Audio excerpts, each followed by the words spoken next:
Welcome to Abraham Lincoln and the Lincoln-Douglas Debates, a study guide. Abraham Lincoln was a lawyer and a member of the Whig Party. He had served 4 terms in the Illinois legislature and 1 term in the House of Representatives, again representing the Whig Party. In 1856, Lincoln joined the Republican Party. He'd started to lose interest in politics and had stepped away from it until the passage of the Kansas-Nebraska Act. Because he strongly opposed the Kansas-Nebraska Act and what happened because of its passage, he decided to put his foot back into the political ring, this time representing the Republican Party. In 1858, he decided to run for the Illinois Senate. He accepted the Republican Senate nomination on June 16, 1858. In his acceptance speech, he said, "A house divided against itself cannot stand. It will become all one thing or all the other." Even then, he recognized the need to unite the country in order to preserve it. In reality, Abraham Lincoln wanted to preserve the Union more than he wanted to get rid of slavery. If keeping slavery in the country would have kept the Union together, he would have done that. Getting rid of slavery seemed like the only way to truly unite the country. In the election, Lincoln was running against the incumbent, Stephen Douglas, the man who had proposed the Kansas-Nebraska Act. Before the election, Lincoln and Douglas agreed to have 7 debates in 7 different cities in Illinois. Each debate was going to be 3 hours long. The candidates would alternate speaking. First, the incumbent, Douglas, would speak for an hour. Then Lincoln would speak for an hour and a half, followed by Douglas speaking for another 30 minutes.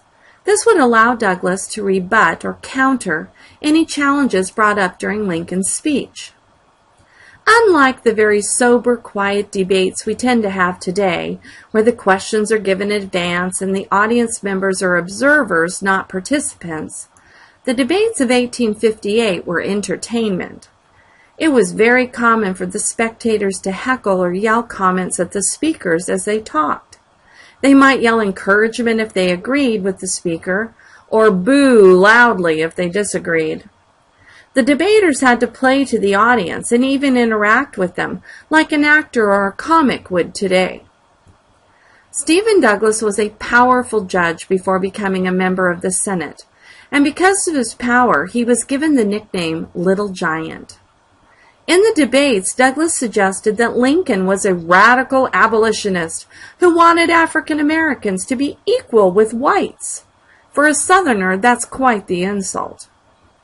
Lincoln denied this, saying that the Republican Party felt that slavery was morally wrong and should not be allowed to spread. He argued that the Declaration of Independence stated that all men are created equal, without making exceptions for any group of people. Douglas reminded the audience that he had supported the principle of popular sovereignty, the right for people to choose whether to be free or slave states. In Freeport, Illinois, Lincoln questioned Douglas's views on popular sovereignty. Douglas responded by saying people in new territories could exclude slavery by refusing to pass laws protecting slaveholders' rights.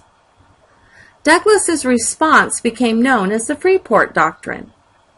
His response satisfied his anti-slavery followers, but lost him some support in the South. Both candidates claimed the win in every debate. Lincoln's arguments connected with many people living in the North and some in the South, but he did not gain enough support to win the election, and Douglas won the Senate seat. However, despite his loss, the debates made Lincoln a well-known name in America and helped him become a front runner in his political party for the next presidential election. And now you know a little about Abraham Lincoln and the Lincoln-Douglas debates.